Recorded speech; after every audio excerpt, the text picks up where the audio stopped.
Hello, my name is Preston, and today I'm going to be talking about Josephine Mengele, better known as the Angel of Death. Josephine was a scientist that did experiments on twins to see if one felt the same pain as the other. I picked this topic because I wanted to know what kind of experiments the Nazis were doing. It relates to the Holocaust because it shows how the Nazis were doing experiments on Jewish twins.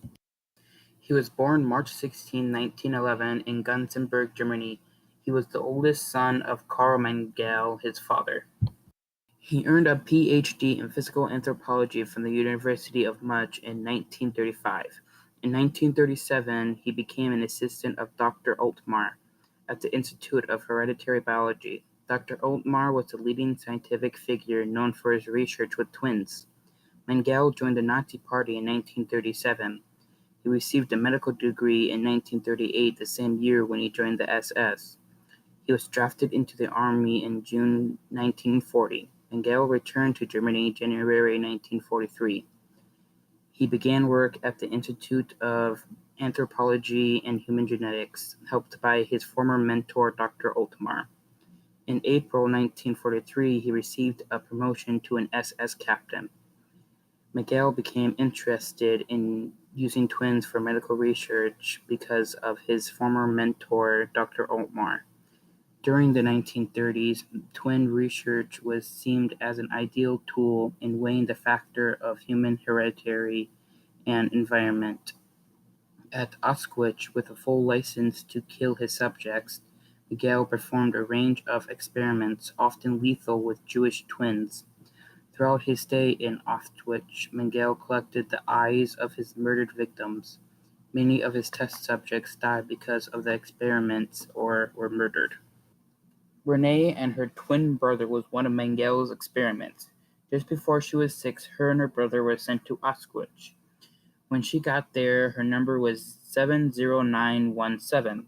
She was separated from her brother and mother and taken to a hospital where she was x-rayed, measured, and blood was taken. Once she was strapped to a table and cut with knives. She got injections that made her feel sick. While she was ill after being ejected, guards came in to take the sick to be killed. A nurse caring for her hid her under her long skirt and was quiet until the guards left. Her and her brother survived and were returned to America in 1950. They learned that as one pair of the Mengele twins, they had been used for medical experiments. Unfortunately, a lot of memories of the hospital and the doctor's office. I seem to recall spending a great deal of time there, and also being in the hospital and being very sick.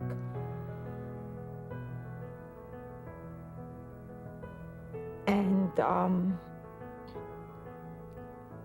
I know one time when I went to the doctor's office, they took blood from me, and it was extremely painful because it was from the left side of my neck. That's a strange thing to remember. I also remember having blood taken out of my finger, but that wasn't quite so bad. And I also remember having to sit very still for long periods to be measured and or weighed, or in x-rays. I remember x-rays.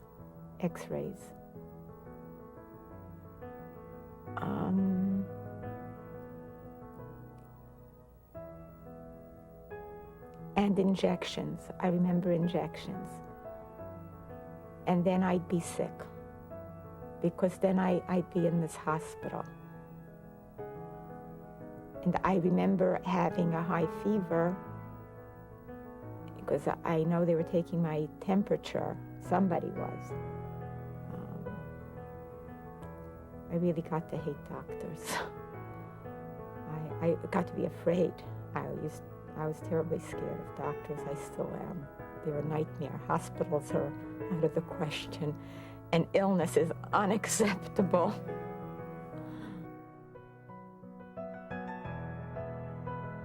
Josephine had hoped to use his research he had gathered in Auschwitz in order to produce his serum. In 1945, as the Soviet army advanced through western Poland, Josephine had fled Auschwitz. He spent the next few weeks at the Gross-Rosen concentration camp until his evacuation, then made his way west to evade capture by Soviet forces. In the post-war period, unaware that Josephine's name already stood on the list of most wanted war criminals, the United States officials quickly released him. From the summer of 1945 to the spring of 1949, Mengele worked as a farmhand. His proposed family then helped him to South America. West Germany issued a warrant for his arrest in 1959.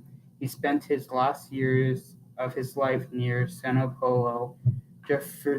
Josephine, at 67, later suffered a stroke and drowned while swimming at a vacation resort in Brazil.